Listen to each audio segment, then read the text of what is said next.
Intro's running. Hello and welcome to a special episode of Nolo Time. My name is Obed Velez, and with me, all the way from San Diego, Mr. Joel Young. What's good? No load time. Obed, this is our first ever coast to coast episode. Coast to coast. Our special correspondent, Joel Young, Right? over covering Joel Young on the Comic-Con. scene. Yeah, on the scene with all the scoops, no NDAs, so it's free to talk.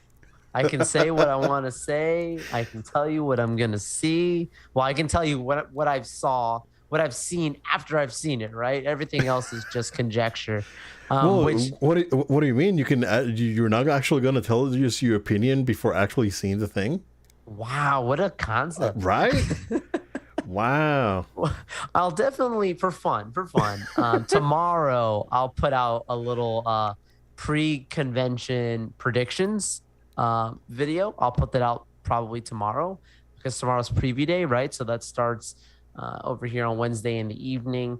So I'll have some for like the first video of actually what's going on with the con, like late Wednesday night. Most of you that are, if you're on the East Coast or wherever you're listening to in the world may not be able to catch it live, but stay tuned for that. But every day, Obed, I'm telling you, we're going to be cranking out some amazing bits of content.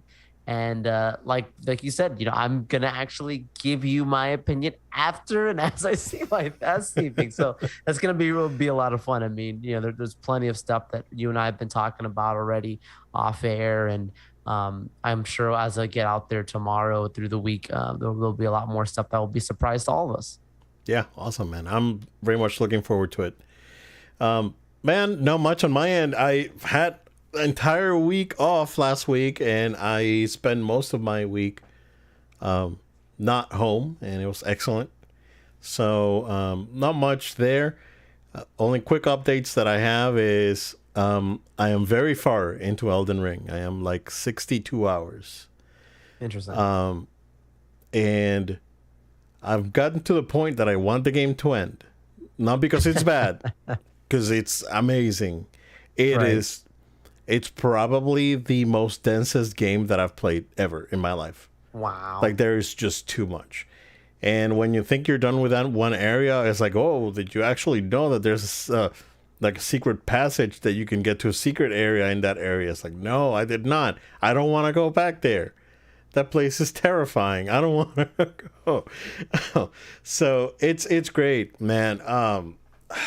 It's been so far pretty freaking incredible. Just thinking at it from a technical standpoint, right? Because Horizon is an amazing game. Like, on a technical level, I think it's superior, right? But when it comes to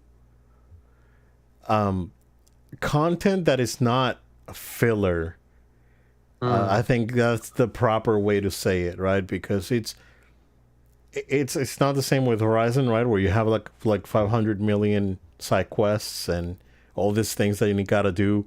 Here you have side quests, right? But it's like they feel like they actually mean something. And then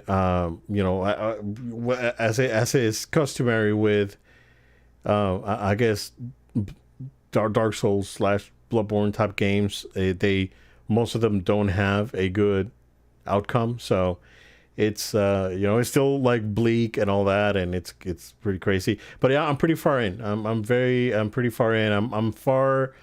I guess from what I've heard, I'm approaching like the final section of the game. So looking forward to continuing that. The only other thing of note that I have is that there's a Dragon Ball fan movie or fan thing out there called Legend of Dragon Ball Tale. It went viral, and it is just absolutely amazing, and I've probably watched it a dozen times already. Yeah, dude. A short film? It's like 10 minutes long. Oh, that's cool. That's cool. It is incredible. And it's basically a homage, not just to Dragon Ball, right? Because it's definitely a Dragon Ball thing, but it has sprinkles of Street Fighter and Naruto and Kill la Kill. So it has a few things, and it is really really good. So hats off to that team. I guess Stray Dog Animation or Stray Dog Studios. Very very good stuff, man. You can tell that they really love love Dragon Ball. In 4 years, it took them 4 years to do this thing. It's pretty crazy. So yeah, watched it a few times. That's I highly recommend it because it's just a short watch and there's a lot in those 10 minutes. So very good stuff. I want to hear about a movie that you watched in the airplane that you told me. It's like, I watched a movie on a plane. I was like, it was this one. Tell us, sir. Like, I got a movie to watch on a plane and a small independent film that came out last week that I want to talk about also. I heard it didn't do very well. Yeah, so the first being the airplane one, why not get that out of the way, right? So on my way over, watched Morbius, right? So you guys know I've been very open on the show. If you've been listening to us in the past, I've been saying that I did not think this was a good idea. I was not a fan of it. And then obviously history told us that most people in general, critics and audiences alike, just did not love this thing, right? There's always a small few out there who are, that's their thing. Good for them. I, being a Spider-Man guy, had been itching to watch it out of interest, but also so concerned because of all the things I had heard that I did not rush out to watch it. So this is my first chance watching where I was stuck on a plane for however many hours that was, flying across the coast. And so the long and the short of it, right? So the good things of the movie, the first 20 minutes, it's not that bad. First 15-20 minutes, I'd say I actually was like, I'm surprised that the critics, especially and the people, like, they really hated it that hard, for the first. Then you get to one particular moment where, like, Morbius is unleashed. Morbius unleashed. And I'm like, what is this movie even about anymore? Morbius, the Morb unleashed. Right. I'm like, what is this movie about anymore? And it's Morbius being his powers, his the world that he's in. I think that part is good. I think that's some of the strong parts of the movie. That's why I'm talking about the strong parts first.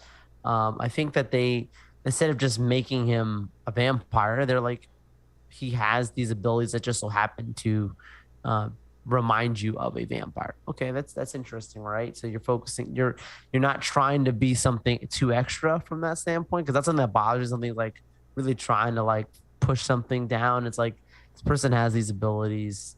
Let's keep the ship rolling, right?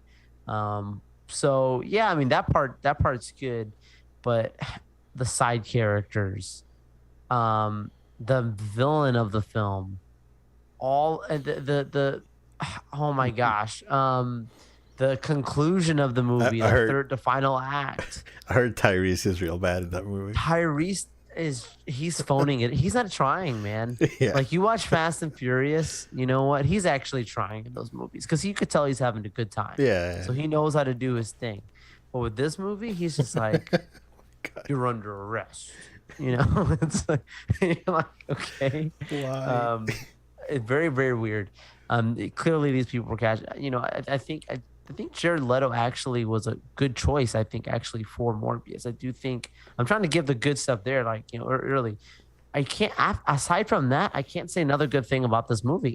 There's nothing else I can say. I thought the action scenes were not good. I think some people watching it might think it's cool because it just looks like swirls of flurry just going around all over the place. I thought it was terrible in my opinion. I thought that the way of trying to make him anti-hero, you could tell they were trying to be more like Venom, which worked, right? Like, that actually worked in a way that I wasn't even expecting. I give them credit. It doesn't work in this movie because you're like, dude, come on, Obed. There is no way you make a guy who has to go around like sucking humans' bloods out, make him like a nice guy. Like, at the end of the day, he's still doing That's He's a whole gray. He's gray at best, right? he's gray Yeah. at best, Yeah. right? It's not like Venom. It's not like Venom. So yeah, we're Venom. I mean, Venom's eating people's heads and whatever, but it's done differently. If you see the movie, you know what I'm talking about. So I won't beat on that too long. It's really not worth it. I hope they don't do a sequel. I hope that they don't. Oh my gosh, the post credit scenes, Obed. So tell me, because I don't care. Spoiler alert. If you guys still want to tune us out for, I don't know, 2 minutes. Well, I think you and I think I think we had talked before that we both had read it beforehand, right? I think when so. you actually watch it, it's basically they're both credit scenes are both vulture scenes, and Adrian Toomes just magically shows up in this prison cell that's in Morbius's world. So they show how like the earth opens up, the skies are opening up the same way you see in No Way Home. And then it jumps to the prison and you see that this guy just appeared in this prison cell. No explanation. He's there. And the dumbest line, Obed, the first he's looking around like, whatever, right? Michael Keaton's looking around. And then all he says is, hope the food's better here. that's Oh, man. That's literally all he says. Wow. Man. So I hope it was better. And then they show on the news that the people are like, hey, this guy identifying himself as Adrian Toomes just showed up into this prison cell. Because he's standing for a judge right now, and it's expected that they're gonna release him into the public because they don't know who he is and he doesn't have any crimes on this earth, on this planet, right? So it's okay. Clearly, right? They're trying to say that now Vulture's in this world. What does that mean for the future of this thing? I don't know. But then it jumps to the next scene, right? And that's where you get the next post-credit scene, which is where you get, for whatever reason, Morbius is driving in a really awesome sports car. It's very random, and he just stops in the middle of a field. Just stops, gets out of his car. In comes in the Vulture flying in, and he's just like, "Hey, so thanks for taking my meeting. Guys like us can team up together and do a lot of good. I don't know how I got here, but I have a feeling it has something to do with this Spider-Man guy." And that's it.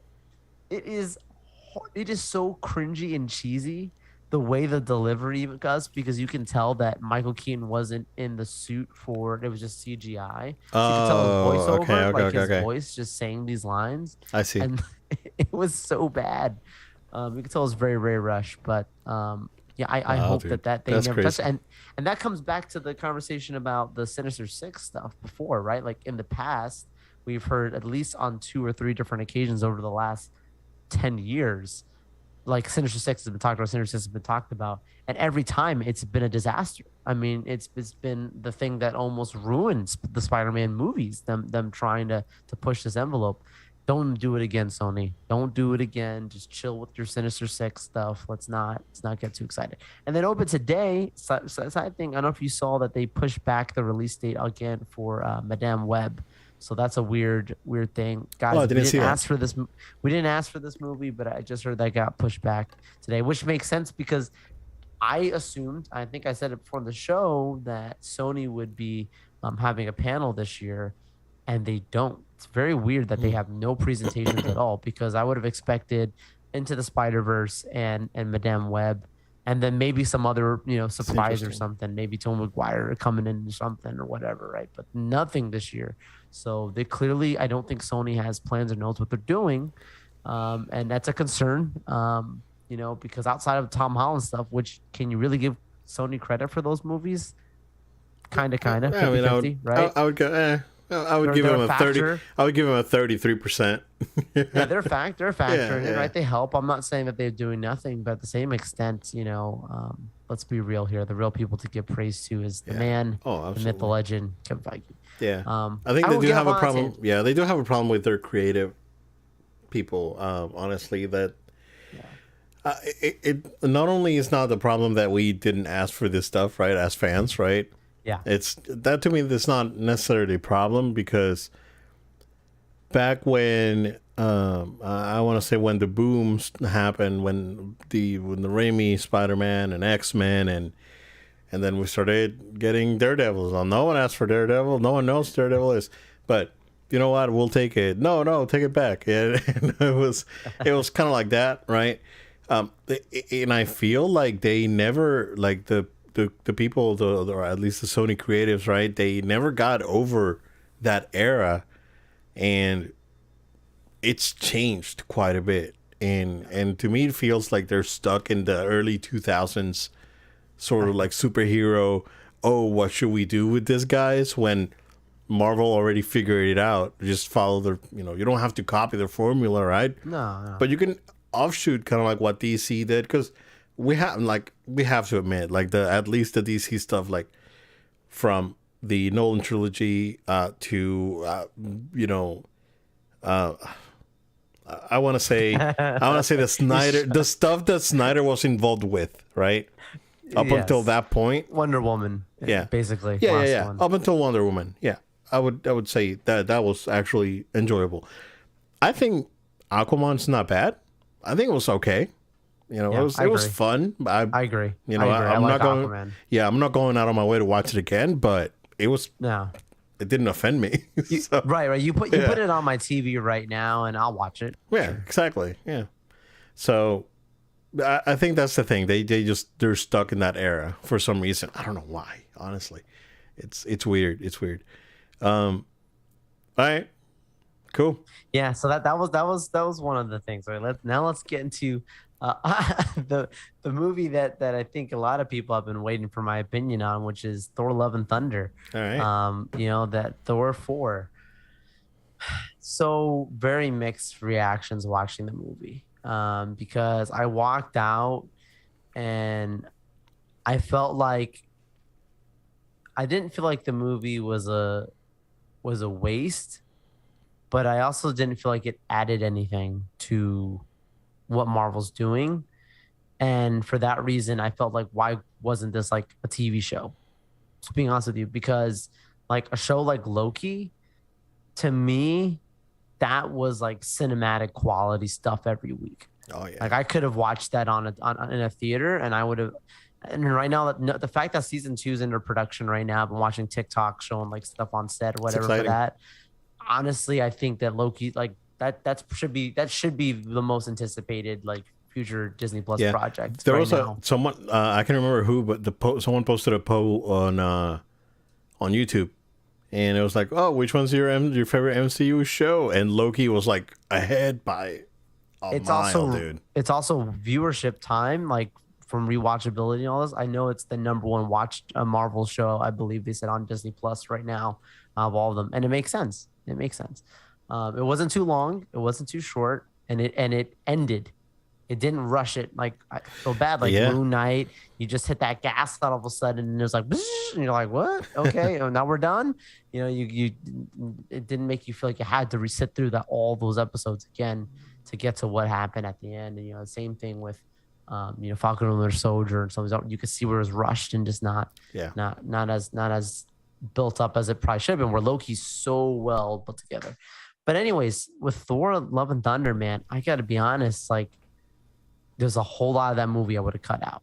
There's a whole lot of that movie that just has no value. Like, wow, it's like, and I think they focus so much on the jokes that I think that's what makes it fall flat a lot of the times, because it's trying to be so silly that it's almost too silly. You know what I'm saying? Like, it's like it's gonna be a genre thing for some people. Okay. Think Fast and Furious. There are people who really are into those movies, but you talk to the average person, it just doesn't do it for them because it's too ridiculous. Like it's kind of like too. That's kind of how I felt with this, where it's like, the jokes and the silliness was too silly. It was a bit too ridiculous to some extent. Gonna ask you a real good question. I think it's pretty valid. Are you losing faith in Taika Waititi? Yeah. I don't want him touching Star Wars. I think he's talented. I think what he did in this movie, there's plenty of things I think Ragnarok was excellent. So I think Ragnarok was good. And the Mando episodes that he's done have been good. But did you hear his comments about the whole director's cut thing? Did you hear about this? For Thor? Just in general. Oh, yeah. He's like BS or something. Yeah. And he's against it. And I actually, I actually respected that. I didn't expect that from him, but I actually respected that from him because although I might feel different about certain projects where I do want, what we're talking about, right? That the director's cuts are better than what the studio was trying to do. Yeah. It's the same with that someone like him, I think would thrive more in an environment where he does have a sandbox where he needs to I play agree. within. Yep. I think like what John Favreau and what Dave Filoni did with the Mandalorian gave him a good sandbox for him to play in, and he Yeah. did something good with that.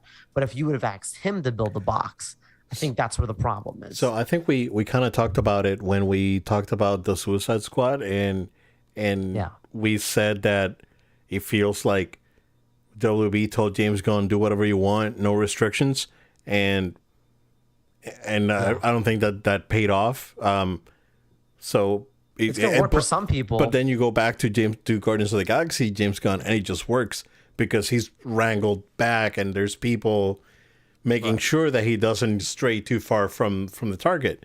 So I agree. Maybe that's a good thing. Yeah, for him, right? For him. It just depends on the specific case, right? Because when you go back to the Snyder Cut, when you go back to Superman 2, when you go back to specific movies, right, where the director in the middle of the movie gets fired and they have to bring another director to finish the movie up, Yeah. giving the original director an opportunity to finish his original vision or recut or whatever they want to do, I'm totally fine with that, and I welcome it actually. But yeah, it's yeah. I mean, I kind of see where he's coming from, right? Right. I think that it probably works better for him. We can agree to disagree on that one as a whole, but it was good. I mean, Yeah, and I think with with the good things in this movie, like I would say that the Jane Foster her storyline was fantastic. I thought what they did with her, like as the Mighty Thor, could have been ridiculous, and that was actually one of like the best part to me. That might have been the best part of the movie for me. I actually thought that she was fantastic. I mean, Natalie Portman, we know, is an extremely talented actress. So no surprise there. She brought it, she committed, and you could see that. But I think when you talk about the things that makes it messy, and that's probably what I would describe this movie as. Okay. Because it can be cleaned up, but it's too late now. It's done. Was just a matter of the movie's called Love and Thunder, right?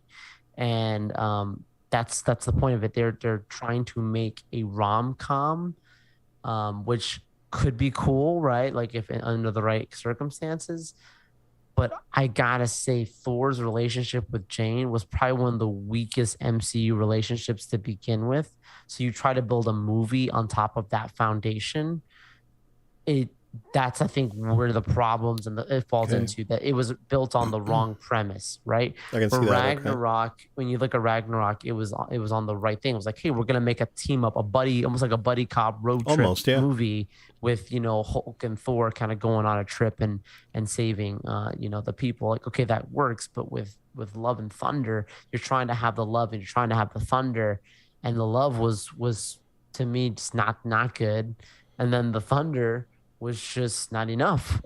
So I think that's just some of those things there, but it's still performing pretty well when it comes on Disney Plus. That's where I recommend people watch it. I don't recommend people go out and watch this, watch this at theaters. I can't recommend that personally. I would say watch it on Disney Plus, and that's where it probably should have gone out to, like as a Disney Plus movie.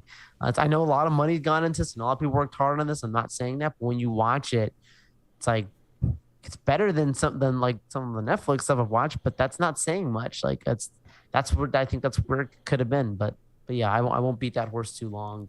Okay. I don't think many people are even talking about the movie that much because of its meh kind of thing. You should do an MCU rank, like a oh man, like a rank table. Yeah. You should do that. I would love to do that. Yeah, I should. Yeah. I gotta get my whiteboard and lay it out in the back. Yeah. Well, there's the that site that you go in is like tiers or tier list or something, whatever. Yeah. Make a tier and. You ever watch the Walt Disney World Newsnet? Their like ranking of like rides and stuff, like when they do their full like debates and stuff. Yeah.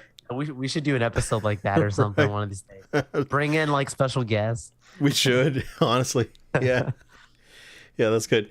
Well, I mean, I guess that's, I don't want to say sad to hear, right? But, Sure. unfortunate because I think the trailers did a really good job as painting this movie in a very positive light. But I will be the judge of that Absolutely. when I watch it. But yeah, man, kind of stinks. You want to take a quick break, or you wanna do a Marvel thing for a couple minutes? Let's take a break. Let's take a break. All right, cool. We will be right back.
And we are back. Jill, we got some unfortunate news about, I guess, contractors that have worked with Marvel for the VFX, mostly for the Disney Plus shows, if I'm not wrong, right? I heard it was movies too. Okay, so it's like an overall thing. It's just in general, yeah, general Wow. statement. Okay. Oh no, what's going on with the stream? It's freaking out. There we go. Okay. All right. Don't break it, Obed. Oh, I broke it. Yeah. So I guess it's like their deadlines are like unattainable. Like they're getting stuff getting changed last minute. I guess the pressure from those deadlines and just the grind, right? Yeah. As is commonly known in the I guess in the developer world, in the video game world, the all the grind and the all the rush to get things done and all that. So, man, so it's crazy, right? Because you would think that, and of course, right? When you're talking about movies of this scale, like one, um, I guess VFX team is not enough, and you have to subcontract multiple teams, right? You can get Right. ILM, you can get Weta to do some things, but then you have to start subcontracting smaller studios that specialize in these things. And I guess those guys are the ones that are getting the short end of the stick on this one. But give us more info on that, man. Yeah, the long story here is that every single contractor that works with Marvel does not have the best experience, and many have actually gone as far as to say they will never again work with Marvel, and they've actually said the moment we fulfill our contract, that's it, we're out of here. So it's not, there's not just a story of people complaining and saying, hey, they're a little challenging to work with. These are companies straight out coming up and saying we refuse to work with them because it's the worst experience that we've ever had. Now, I mean, working with clients on anything can be good and bad, right? You can have the good ones, you can have the bad ones. It just depends on the other person usually, and how you conduct your business.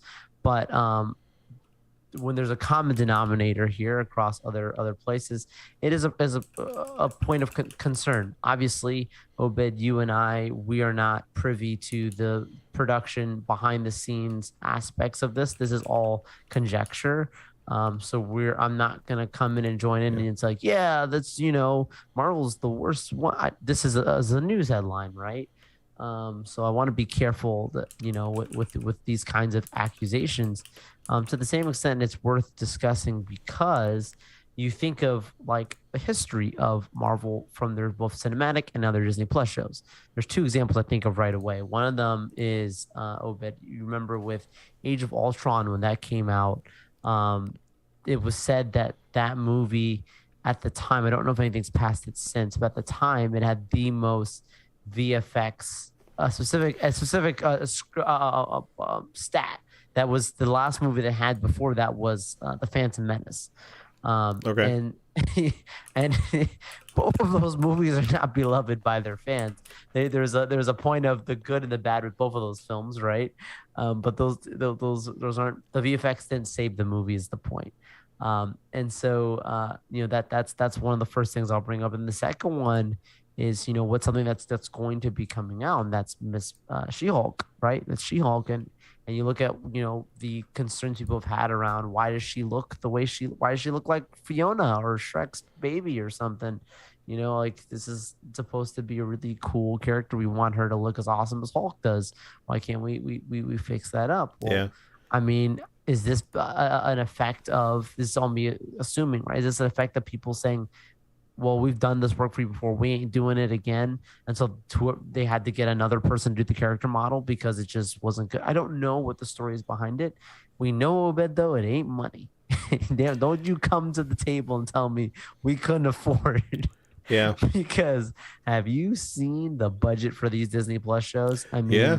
they're saying around the ranges of sometimes 100 to 130 million per each project. That's a movie, man. That's a movie. That's not. Yeah, I think Moon Knight was like so. 20 million per episode or something like Yes. that. Yeah. Yes. Absolutely insane money, It's right? nuts. So we're not gonna say money's a problem. Clearly, there's something going behind the scenes. Those two examples I brought out, right? So think Age of Ultron, right, where the visual effects couldn't save the movie. I'm not. I personally like it, but I'll admit, there's a lot of things. I with that looked it movie, up. It's not still great. I looked it up. It's still Still is? the world record. Yeah. Okay. See. Okay. Good. So yeah, I mean, I think of that, and then I think of now She-Hulk, and I hope that She-Hulk. I hope that if it visually doesn't look good, that they get the story right. So we can get past it, because you don't want an Age of Ultron where it looks really pretty, but then people are like, man, why'd you make those choices? Kind of mixed, yeah. You want it to be. Although now having the visuals context, suffer, and then you get the story so right that it doesn't matter. Yeah. Now, but although having the context for Age of Ultron now, we sure. like having We know the where to point the context. finger. We know who to point the finger. Yeah, at. exactly. So That's yeah. but like Phantom Menace, for an example, right? Like a similar thing, right? I mean, you have all these visual effects. Even Revenge of the Sith didn't have as many effects as as Phantom Menace, but yet that movie is not the most loved out of all the things. Like visual effects don't make the movies that much better. I know we've had this conversation with games. Yeah, Listen, exactly. like there's games that have some of the best visual effects, people working on this stuff, and they're not as good as these other games Yeah. that have smaller budgets and whatever. Yep. I hope that they're putting the focus in the right places. I'm optimistic. It's all just having a conversation around a very unique thing. But what's your thoughts on it, man? Yeah. Yeah, we can take it back to games, right? It's like you don't have to, sometimes less is more Yeah, in some occasions, right? And there I think like out of all the Marvel projects, I think I think probably Moon Knight, with the exception of the last episode, right? Because it's like this last episode blow your budget, right? Um with the exception of the last episode, I think that they played it well. They didn't have to go overboard. Their episodes were very grounded and um, followed a more realistic look to them. Now the last episode, yeah, just go ahead and blow your budget, right? Um, it goes kind of like, see, it's different when you talk Star Wars, right? Because Star Wars, yeah, like let's say. we're like when you watch like Mando and Obi-Wan, it's like you don't know when it's the dome or with where's like a like an actual VFX shot, right?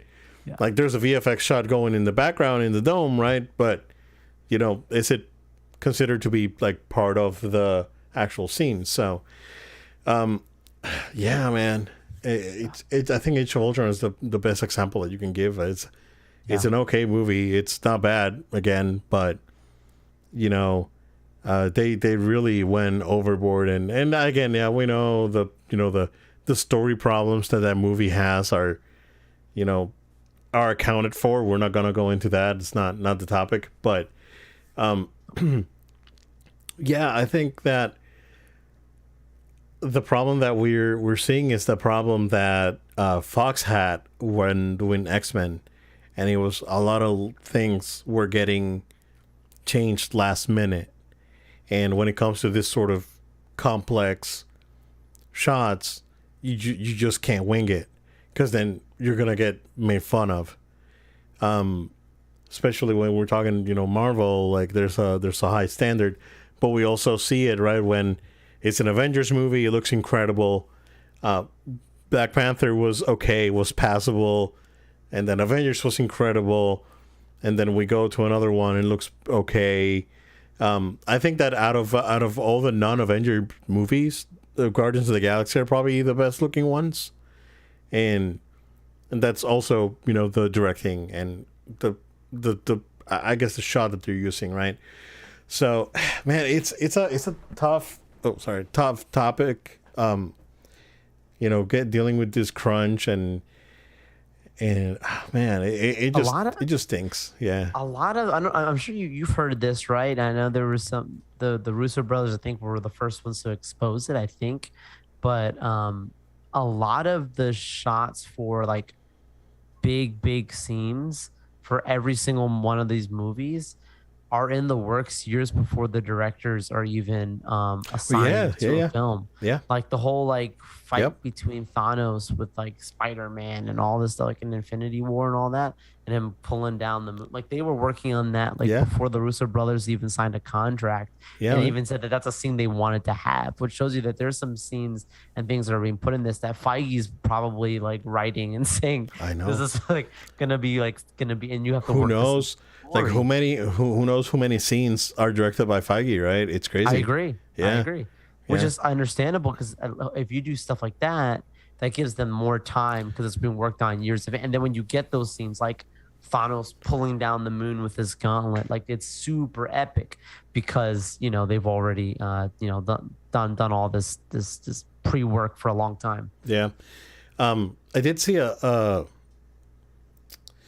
comment by excuse me, by Ethan Hawke today about the MCU being very actor friendly, like it's super friendly for the actors but not so much for the directors. It's Yeah. yeah, it's tough, right? He's It's in retirement, he's saying. So it's so he's saying whatever he wants. yeah, yeah. So, oh man, that's yeah, what's crazy is that when you're dealing with this sort of machine that they're just churning out all this content, it's Yeah. just it's tough, right? It's tough to keep up, and I totally get it, right? Um, they should not be changing complex scenes last minute and this sort of thing, but um it's tough. It's tough. Like it's like working on Yeah. that Yeah, sort it's of tough. pressure is just not good overall, and it stinks like it's happening to Marvel, right? We didn't say with Star Wars that much because they have their own people. They of course they subcontract, but at the same time, Star Wars is not churning 3 shows a year with 4 movies. You Also, know, like you think of the history of Star Wars, and like Lucas was very big on mixing practical with the special. yeah, So like Tatooine's like an actual like they go place, out yeah, and film like in an actual place, and like a lot of those famous places in the prequels, like those are actual places they just mixed in a couple of effects in the background, but it's not like correct, heavy on it. A lot of it's like actual sets being built to make ships and all that stuff. So yeah, it's not the same. yeah, yeah. Well, I think if anything, people want them to do more with visual effects. Actually, I mean that's been some of the complaints. Like, give us more of these crazy sword fighting, whatever laser, lightsaber, sequences and action scenes or whatever. They actually sometimes make it too, you yeah, know, we're walking around planets. yep, But that's all. That's an argument for another day. yeah, man. Joe, have you ever heard the tragedy of Bob Iger the Weiss? Please tell me the story. It's not a story I've heard. Well, I wouldn't expect you to tell the story. So, only a CEO would know. So, man, so this story broke last week. And I guess I'm not exactly who asked Bob Iger about this, but they've asked Iger what is his biggest regret at Disney. And allegedly, right? He said that they made Bob Chapek as the CEO, which was, I guess, a move that was pushed more by the board than him. I guess he had other plans, and the board steered him into making this decision, which is kind of like we felt that this was like a numbers choice for a while now, and if this is true, right? Because we don't know, this would confirm it. And I mean, we can see what's going on, right? And it's like Bean Counter, and he doesn't want to be called Bean Counter, but people still call him Bean Counter, and he's firing people like the Succession, like the line of Succession is being eliminated, Game of Thrones style. Yeah, bro. He's got an axe sitting on his desk A somewhere. lightsaber. Kratos over here, He has a Coming. lightsaber. He's a lightsaber. He's Vader. Man, going through that hallway. It's like of executives. All right. So someone out there, you need to edit that. You need to edit Bob Chapek's head on Vader just whacking people in the hallway like former Disney executives. Yeah. Oh my It's gosh. crazy, man. Yeah, I mean, it all pointed to this being a numbers choice by the board, Sure. and again, it goes back to what I said, right? If you have to raise your prices on everything and then come back and it's like, hey, we made a ton of money, yeah, because you raised your prices on everything, the board doesn't care, right? But as you know, as someone that has at least a grasp of business acumen, you can tell that you suck at what you're doing. Because if you have to, like, every time that, hey, this quarter we're short on this, it's like, raise the fry prices by $1. If you have, Sounds like market manipulation. yeah, exactly. So I don't know, man. I I'm How still, can I'm you still be like, the most profitable CEO and yet the most disliked CEO? bro, I'm still like, Right? well, I mean, Like clearly there's something there. well, remember EA when EA was which this guy was in the news the other day, John Riccatello. I don't know if you saw him Yeah, because I saw. he took over Unity and now Unity he fired everyone. He did the same thing that he did at Oh EA. my This gosh. guy's poison, and it's the same thing with Chapek. You know, unfortunately, that's it's unfortunate, right? Yeah. It's unfortunate. We're very passionate Disney fans and we care.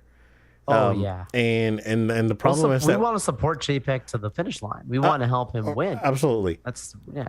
Problem is that you can't win by. Did I say paycheck in that JPEG? It was like he's running the race, but while as he's running, he's making the other runners trip, and you don't do that. That's the problem, right? It's like he's trying. Everyone else is running. He's he's just riding a bike, and you can't do it like that, man. And it's I mean, good. so because it's been how many years now? He's been technically CEO. 2020, Right, 2020. 2 years, yeah. 2 years. In the last 2 years, what would you say is his number one greatest success that he's had, not inherited, but he's personally done? I can't think of one right away. Obi-Wan, Something maybe he's announced that's to come. Even I can't think of it. The Guardians, right? But that wasn't that in the works before. Oh him? yeah. This was like That's 5 what- years ago. Yeah, Yeah. This is why I'm saying anything that he's in 2 years. nothing. You don't want to be that guy. Higher It's like the park reservation system, Joe.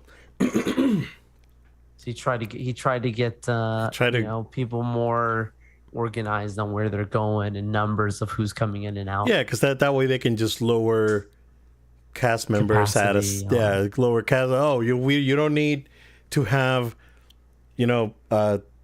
200 people at the Hollywood Studios entrance when you only need 50, and you can take that other 150 and take it to Magic Kingdom where everyone wants to go. Right. That's the sort of thing that it's behind the whole reservation thing.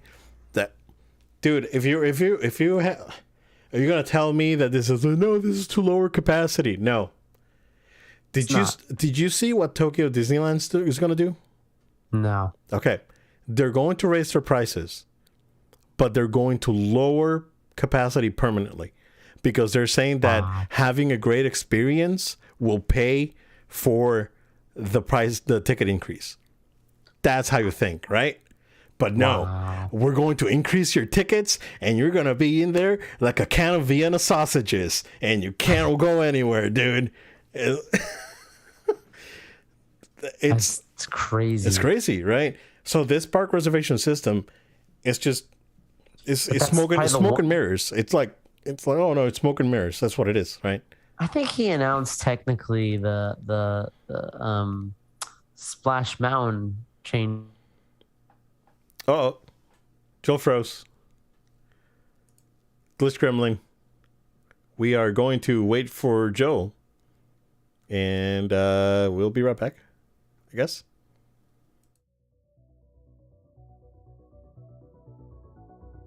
No, he's back. He's back. I don't know if you.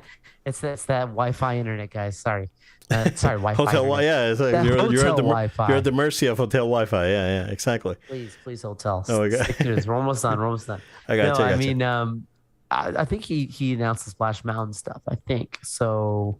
I don't think that was Iger. I think that was him. That was him. So maybe when that comes out, right, like to be judged later on, maybe that will be like, wow, this is really nice. Or you'll say, it's gonna be all screens and projections, no animatronics. Yep. I think he hates animatronics, dude. Like I don't know. Like whenever you see all the stuff that he's done, right, since he's been in parks, it's been like screen based, like no animatronics. I think he hates them. I don't know. Or he's just saving money. I mean, in animatronic, they say like the one with the Millennium Falcon, like that one's like $8 million. Yeah. Like the one in like Avatar and stuff. So he's probably just trying. But that's the thing. Like this guy is all about the money. I think, dude. I think he's all about the money. Bro, I'm telling you, it has to be right. There's a thing. Universal's coming in, dude. All guns blazing and coming in, and we're known for projection rights now. Yeah. But at the same time, right? They're doing a hybrid thing because like Gringotts is like a hybrid thing, and love that. Transformers is hybrid. Like it's mostly like the one I didn't do the Jimmy Kimmel one. No, was it Jimmy Kimmel or Jimmy Fallon? Yeah. Well, it's the same difference. That was good. So, but they're investing, right? And what they're doing in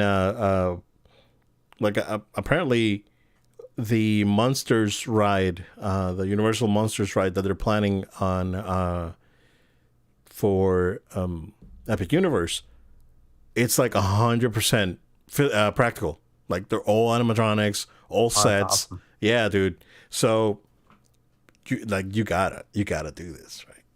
It's like at some point you just gotta stop making this thing. So it's like, oh, let's keep doing the screen thing. Like I loved. I think the Guardians ride was excellent, right? But it's like all screens, like zero animatronics. At least give me a Rocket, right? Or a Groot. You can give me a Groot. Come on. How expensive kind of Groot? That was in the work those again before he came in. So yeah, but he probably cut it. It's like, hey, we're gonna put a Groot in the line. Cut it. Put a TV. So I don't know. Oh no, Joe, you froze again. All right, let's give Joel a second here. See if he comes back. If not, I'm going to go into a. Oh no, he's back. There you go. I'm doing one thing here. Hopefully this fixes it. Okay. Hoping. But you keep talking, man. You're lowering resolution. Lower your resolution. Don't do 4K. People won't notice. We're drunk anyway. But yeah, man, it's, I don't know. And then, of course, we saw that they're taking out, they're removing the iconic Tower of Terror promo. That's, I guess, promo sign that was in the entrance on the way to Magic Kingdom. And that's been there since 1994, dude. I remember seeing that when we used to come in on vacation. I was like, oh my God, Tower of Terror 2. And they kept changing it. And it was still there, right? That's gone. They're demolishing one of the entrances, right? It's also an iconic entrance, but we know why they're doing it, right? Because there's going to be an off-ramp coming down from I-4 down to Disney Springs. So we can't really put all these things on them, but I just, it's just tough. It's just... We may need to take a break, man. Oh, we may need to take a break. Glitch Gremlins are back. All right, we'll take a break. We'll be back.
And we're back. Hopefully that'll be the end of the glitch gremlins of the hotel Wi-Fi. But yeah, man, it's crazy. I don't know. I don't. The next 2 years are going to be really interesting. But yeah, like I said, isn't it until 2025 his contract? 2 more years. Yeah. Right. So yeah, or 3 more years. I don't know. Yeah, man, it's crazy, and we've seen it. Like, it's unfortunate that there's a lot of people that really do care, right? And are willing and able, and more than ready, and they've gotten the axe. That's the thing. Yeah, like people who seem to be in line for this stuff. I know. No, problem is that not even that, right? It's like when you look at, Imagineering and Lucasfilm and all these other divisions, like, you see people that have no clue what they're doing. Like, they have no clue what they're working. Like, they have no clue what they're working with, right? And it's like, it's tough. It's tough. Yeah. And it's unfortunate. But you know what? I guess we'll see.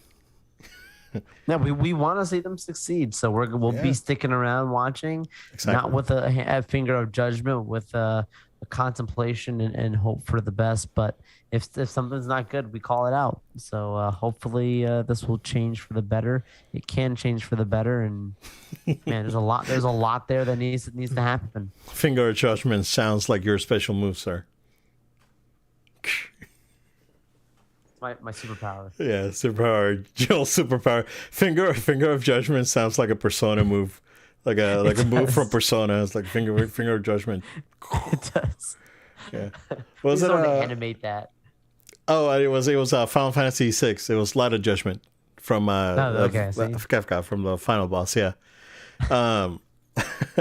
So, all right. A couple of Nintendo updates here. So Bayonetta 3. Oh, what happened to my notes, dude? Oh, my notes broke. Oh no. Oh no. So Bayonetta 3 finally has a release date. It is October 28th of this year. So finally announced in 2017, coming out 5 years later. Fans rejoice. Interestingly enough, and I know that I mentioned this when they showed the last trailer, and I said, it's like, oh, it seems like they toned down the violence and toned down some of the Bayonetta things. They're including a I guess a toggle for like a content toggle, so you can So that explains why that trailer seemed like a lot less violent than it used to be, and and whatnot. So, and that's interesting. I think that's actually a good move, honestly, because that's like kind of like what Mortal Kombat did back in the day, like for Genesis, and even I think 2 had an option where it had like no blood, no fatalities, and it was just a fighting game.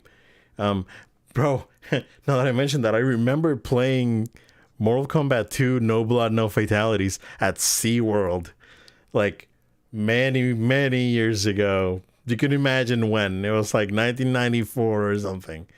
And it was ridiculous. It was like, what the heck, jank thing? Was it 94? Yeah, it was probably 94. Mortal Kombat 2 was relatively new. And I saw it. I was like, what is this jank thing? No blood? Things for babies? At the SeaWorld arcade. So, I think that's a good move, honestly, especially on games for the Switch. And I know that there's parental locks and all that, right? But I think that a game like Bayonetta, like even younger people can enjoy. And if it's someone that could be sensitive to some of the violence and the stuff with Bayonetta, and you can switch it off and they can still enjoy the game, why not? I'm in favor of having accessibility options on games. I agree. It's harmless. Yeah, I think it's a good move. So overall, not much to say there. There's a new trailer for it. Pretty cool. The first game is coming back to physical. Oh, I think what happened is that the first game never got a physical version for the Switch. It came bundled with Bayonetta 2 that got a physical release, so they're re-releasing Bayo 1 as a physical version. So that's pretty cool. That's awesome. Yeah, also in the news, Nintendo is buying a CG studio. They're acquiring Dynamo Pictures, and they are looking into adapting some of their games into movies. So I'm thinking they're making their own film division technically. Yeah, and I think they are very confident on the Mario movie when they made this move. Also, they can use this sort of studios, right? For like in-game cutscenes and CG and whatnot. So, they can. This could be like a multi-use thing, kind of like what Square Enix did with Square Pictures. Like Square Pictures, like when Final Fantasy: The Spirits Within came out, and that movie flopped really bad, and Square basically, like almost literally ran out of money, and they had to merge with Enix. They didn't close they closed the studio as a movie studio, right?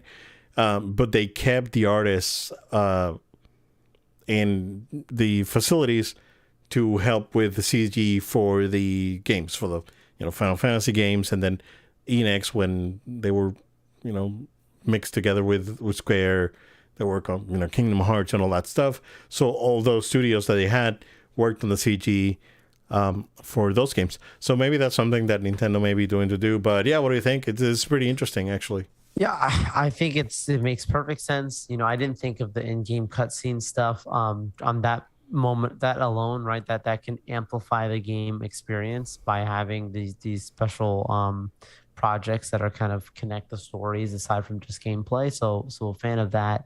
But I think in general, outside of them making this Mario movie, whether it is or is not a success, right? At the end of the day, it's a Hollywood thing. There's a difference between when you have a Hollywood thing and you have your own thing.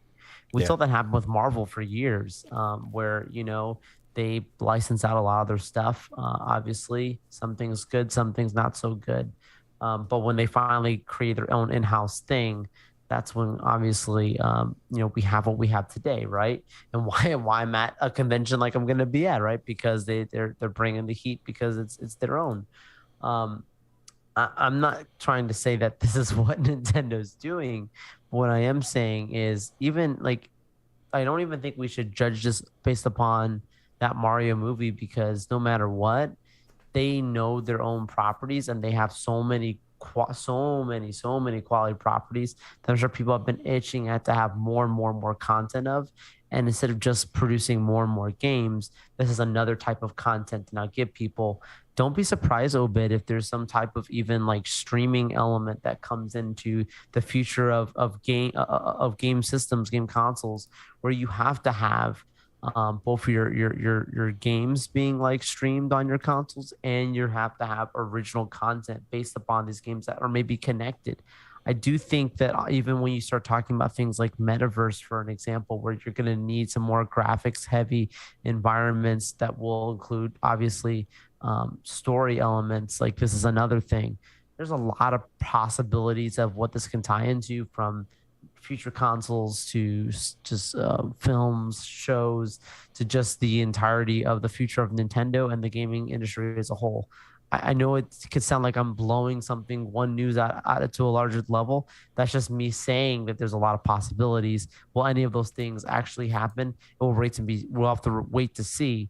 But I do think it's something that we should keep our eyes on because of the possibilities. Yeah.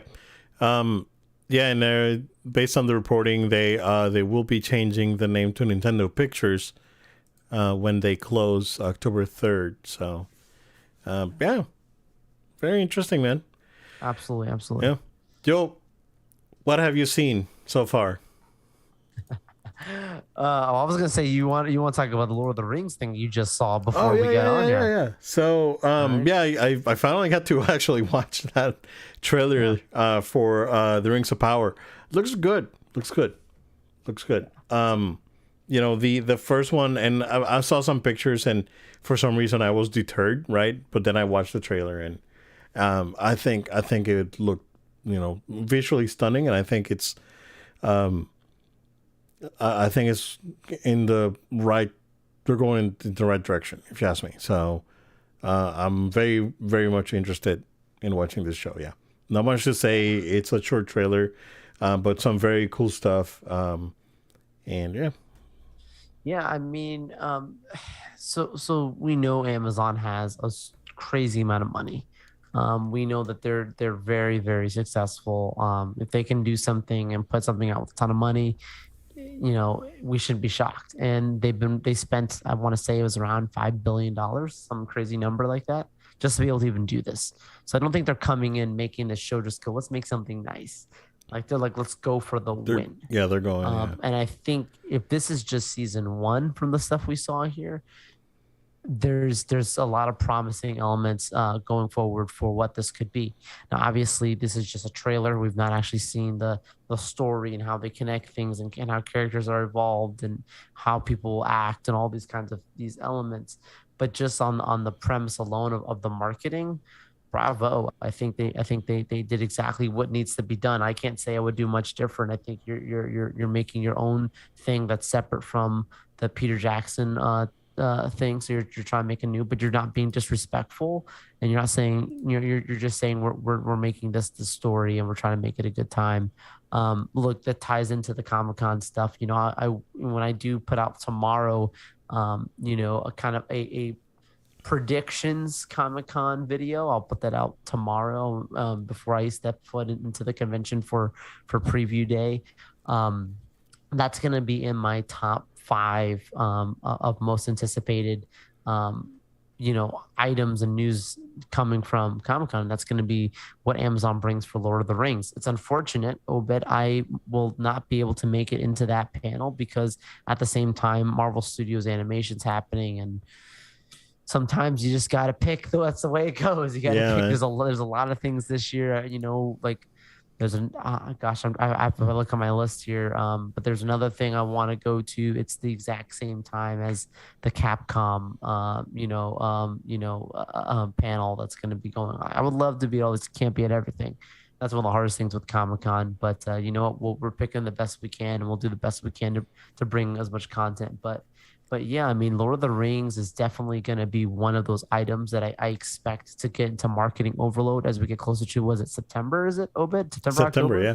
September, yeah. Mm-hmm. So, I mean, I know that they're known for having crazy activations, at this convention. So I imagine not just, even if I'm not going to make it into the panel, I can imagine that just around the convention as a whole, there's going to be a lot of elements that they're going to put out there to really market it.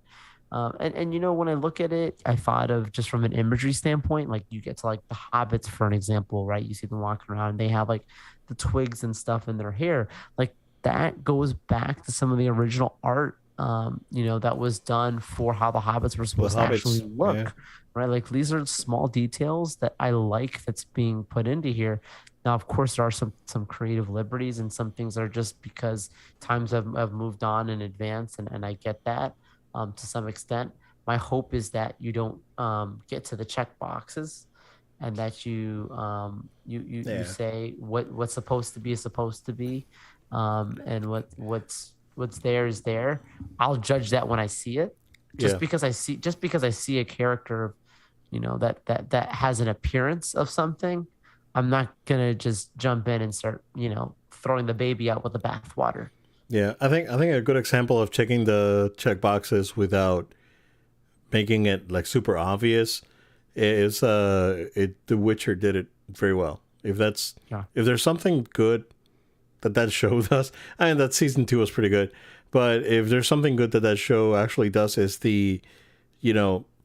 they do have plenty of representation without having to be like super on the nose, which is, of course, not in the books and not in the games, right? But the show found a way to do it, and I think they did it very well. So you don't want to be Eternals, is my point. Exactly. Where it drowns out what could have been because you're taking too much time on making sure everybody gets their thing, and some worked more than others, but at the end of the day, you don't remember wow, this really awesome thing we experienced together. You just remember what they were trying to do, and that's not what you want to be remembered for. So, and that's the thing. If there's 5 seasons of it, like at the minimum, they have so much time to get up to this. I don't know if it's just going to be in the first season they're going to get to this, or if they're just going to make all the shows. I don't know. I'm not that deep into it. Someone out there probably knows, but obviously it's clear they're leading into that moment where you have,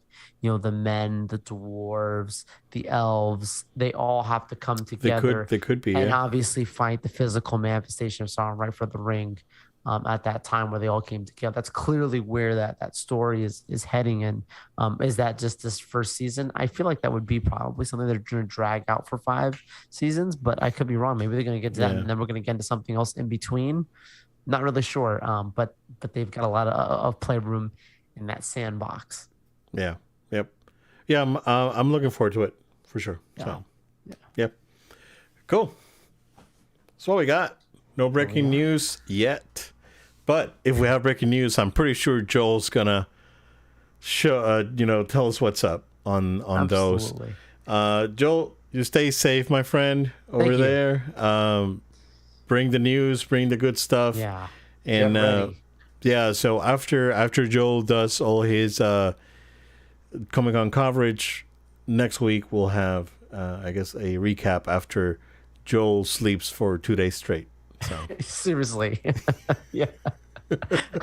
That's the funniest thing about like last time I went in 2019. It's like you watch any of the videos, like the first day, it's like we're doing this, and then by like the last day, I'm like, guys, it's been low energy Joel. Super awesome. So good. Yep. Where's my pillow? Anyways, don't worry, guys. We have so much planned, so much in store. I'm on assignment this year, guys. You're not ready. It's going to be great. You're not the fact that we're even doing this, we didn't do this in the last. Right now, yeah. That's the first one we've done it like this. Yeah. Live from California right now. Yeah, it's going to be great. I think you recorded one time you were in New York, but it was audio only, right? I think so. Yeah. Yeah. I think so. Yeah. Early years. Yeah, it was the early years when we were still stretching our legs. Yeah. We were still in the closet, in the literal closet. Yeah. Yeah. For those of you that don't get the joke, I used to record in my wife's closet, so the acoustics were really good. Yeah. The acoustics were really good. So, but that was the days when it was audio only, had no space, small apartment. So you won't find video footage of Obed sitting around. You will not. His wife Jeans. No, you will not. You will not. I want to find that footage if it's out there, but yeah, I've never seen it. I'm pretty sure none exists, sir. I'm good. Okay. Plug us in. All right. Well, everyone, thank you so much for sticking with us. You have to stay connected, guys. I mean, this is going to be a lot of news coming in. So make sure you're subscribed to the audio platforms, right? iTunes, Google Play, SoundCloud, Spotify, Amazon Music. Anywhere that you listen to your podcast platform, make sure you're following No Load Time. You got to do this. Also, make sure you're subscribed to our YouTube channel. Our YouTube channel is going to be huge. That's probably where the majority of our content between that and then some of the socials as well. So make sure you're following us on our YouTube channel. Subscribe to there, like the videos, drop us a comment, share some love, share it with your friends and family. We really appreciate that. Back to the podcast, though. If you would drop a review for No Load Time on your podcast platform of choice, we'd really appreciate that. That helps us as we spread the word. Next, of course, follow us on social media. So like on Twitter, I'm going to be tweeting a lot, right? You tweet on Twitter. So make sure you're following No Load Time at No Load Time on Facebook, Twitter, Instagram. You'll see those handles down below if you're watching the video version. Also, make sure that you're following us on Twitch, No Load Time Altogether. We stream our episodes from there right now. Hey, Twitch, what's up, guys? And then, of course, last but not least, if you have a question, comment, feedback, something you would like to discuss, make sure you send an email to noloadtime@gmail.com. That's noloadtime@gmail.com. Obed, it's a pleasure. There's so much more to come. Stick with us. It starts tomorrow. So be there, guys, or be square. Thank you, guys. Stay safe. We'll see you again next time. See ya.